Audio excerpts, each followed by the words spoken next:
शहीदों की चिताओं पर खड़ी कांग्रेस जिसने भारत को विभाजित किया, आज राहुल गांधी के बयान से मुझे लड़खड़ाती हुई नजर आई सभापति महोदय। ये संविधान की बात करती हुई नजर आई और मैं 1976 का ये पूरा डिबेट लेकर आया। ये संविधान कैसे कांग्रेस ने तार-तार किया, इसका कोई जवाब नहीं। केवल संविधान की ऐसे किताब नहीं होता है कि शिकारी आएगा, जाल बिछाएगा, दाना डालेगा, उसमें कोई फंसना नहीं। उसी तरह से सभी जो है फंस गए चिड़िया। ये संविधान का किताब जो है राहुल गांधी और उनकी पार्टी के लिए केवल एक उसी प्रकार की कहावत है सभापति महोदय।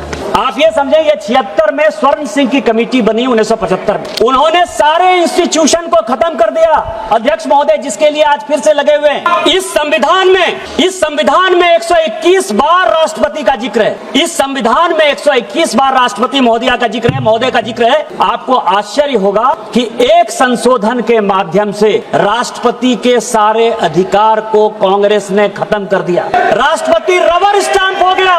राष्ट्रपति जो कैबिनेट कह कर देगी उस पर मोहर मारना उसका अंतिम लक्ष्य हो गया। राष्ट्रपति का इंस्टीट्यूशन खत्म हो गया। इंदिरा गांधी ने इसी वोट चोरी करके जब रायबरेली का चुनाव जीता और जब फैसला हुआ कोर्ट का, तो ऐसा सिचुएशन इस व्यक्ति ने पैदा किया, इस पार्टी ने पैदा किया कि आपको आश्चर्य होगा कि 3 जज को बाईपास करके एक ऐसे चीफ जस्टिस को बना दिया जो 8.5 साल तक इसका मुख्य न्यायाधीश रहा। प्रेस की पूरी स्वतंत्रता खत्म हो गई।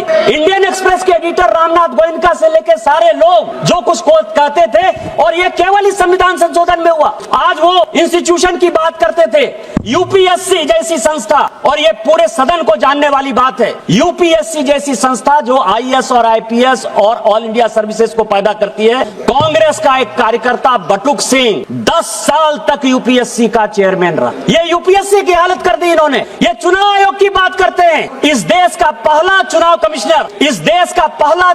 कमिश्नर सुकुमार सेन, जब वो रिटायर होते हैं तो उसको सूडान का ये राज्यपाल बना देते हैं। वीएस रमा देवी जब रिटायर होती है उसको हिमाचल का गवर्नर बना देते हैं। टीएन शेषन जब रिटायर होते हैं तो उसको अहमदाबाद में भारतीय जनता पार्टी के खिलाफ कैंडिडेट बना देते हैं। और एमएस गिल जब रिटायर होते हैं तो वो इस केंद्र के मंत्री 10 साल तक इसी सदन में रहते हैं। किस चुनाव आयोग की बात करते हो? किस ईमानदारी की बात करते हो? किस पारदर्शिता की बात करते हो? कौन सी कांग्रेस की बात करते हो? सीबीआई की बात कर रहे थे। अश्वनी कुमार जो सोनिया गांधी जी और राहुल गांधी का सिक्योरिटी अफसर था, वो सीबीआई का डायरेक्टर बनाया जाता है। रंजीत सिन्हा जो कांग्रेस के अहमद पटेल के यहां रोज बैठता था और जिसकी डायरी पकड़ाई कि उसने कांग्रेस के कितने नेता कब कहां गए, उसको सीबीआई का डायरेक्टर बना देता। कौन सी बात कर रहे हो यार? सीबीआई का यही हाल, आईबी का यही हाल। एमके नारायण को जो है ढोते रहे, कभी गवर्नर बना दिए, केवल कभी नेशनल सिक्योरिटी एडवाइजर बना दिए।